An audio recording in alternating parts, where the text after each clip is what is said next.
Fitzhugh. Amidst the laurel thickets and hickory forests of Lauderdale County, Mississippi, stands a majestic icon of a bygone era. Known as Stuckey's Bridge, the aging single-lane structure crosses the chunky river near Savoy. A testament to rural life past, its withering cypress planks and rusting steel truss have stood witness to life's thrills, triumphs, and tragedies for over a century. Rife with the spiritual residue of 5 generations, the old bridge has, over time, become shrouded in folklore and mystery. Tales of banshees wailing in the woods, catfish devouring swimmers, and travelers gone missing comprise but a small piece of its mystical legacy. Some even believe it harbors ghosts. A womanly figure dressed in white is said to frequent the mossy riverbank below the bridge on moonlit nights, and a friendly old man often paces back and forth across the bridge and waves his lantern at boats only he can see. Perhaps the most terrifying apparition seen at Stuckey's Bridge, however, is that of a pale elderly man hanging from a noose tied to the structure's lower frame. The specter hangs motionless for no longer than a minute, and then fades into the night fog.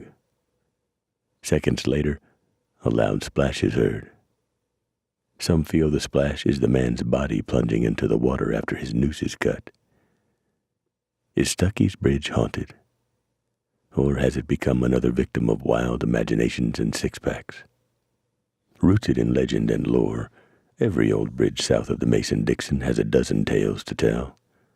But that which is constant is always shifting. Memories deceive, imaginations grow, and stories expand.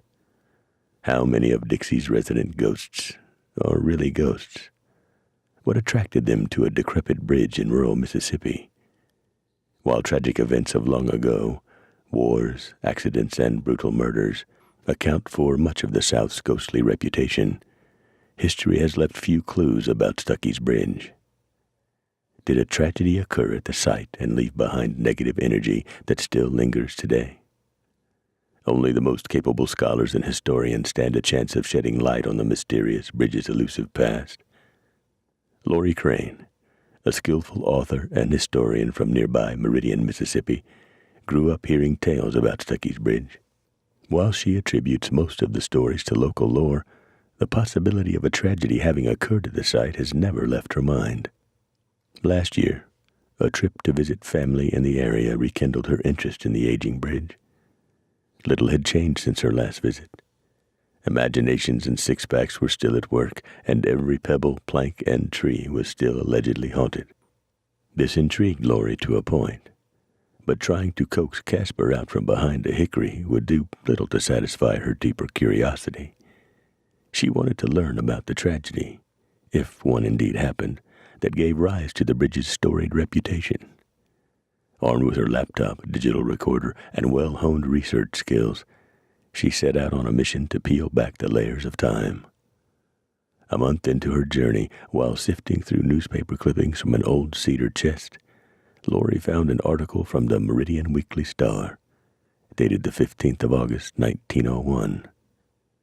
Workers replacing an old wooden bridge over the Chunky River near Savoy had discovered more than a dozen bodies buried in the riverbank. The varying state of decomposition among the deceased led Sheriff J.R. Temple to believe the burials had occurred over time, some of them perhaps recently. The peculiar absence of grave markers ruled out the possibility that a cemetery had existed near the early wooden bridge. Temple refused to conduct an inquest or elaborate further. Authorities removed the remains to nearby Concord Cemetery and buried them in a row of graves that remain unmarked to this day. Lori shifted her research from the current structure to the wooden bridge it replaced. She spent 6 months perusing legal records, personal manuscripts, and newspaper articles noting every detail that pertained to the circa 1850 bridge. Each question yielded 10 answers. Each answer evoked 10 new questions.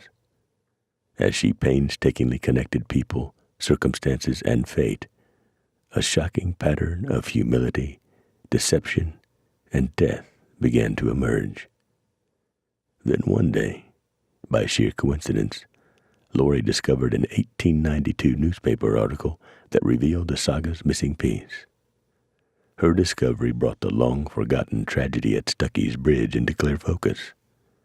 The man, his deeds, his victims. One final task lay ahead for Lori Crane, to share her wrenching story with the world. When I first read Lori's manuscript, I congratulated her on penning such a powerful and mesmerizing work of fiction. Only a rough draft, it read like a full-length historical thriller, only better. The main character's guise was genuine, his intentions devious, and his actions deliberate.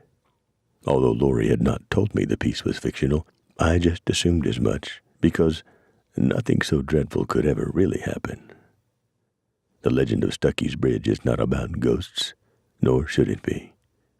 Haunted locations often hold secrets far more disturbing than the spooks that haunt them. One need not worry about the dead. Only the living can harm. The story that follows is about what happened when greed and psychosis met with opportunity, long ago, at Stuckey's Bridge. Pleasant dreams. Pat Fitzhugh, Nashville, Tennessee, May 30, 2013.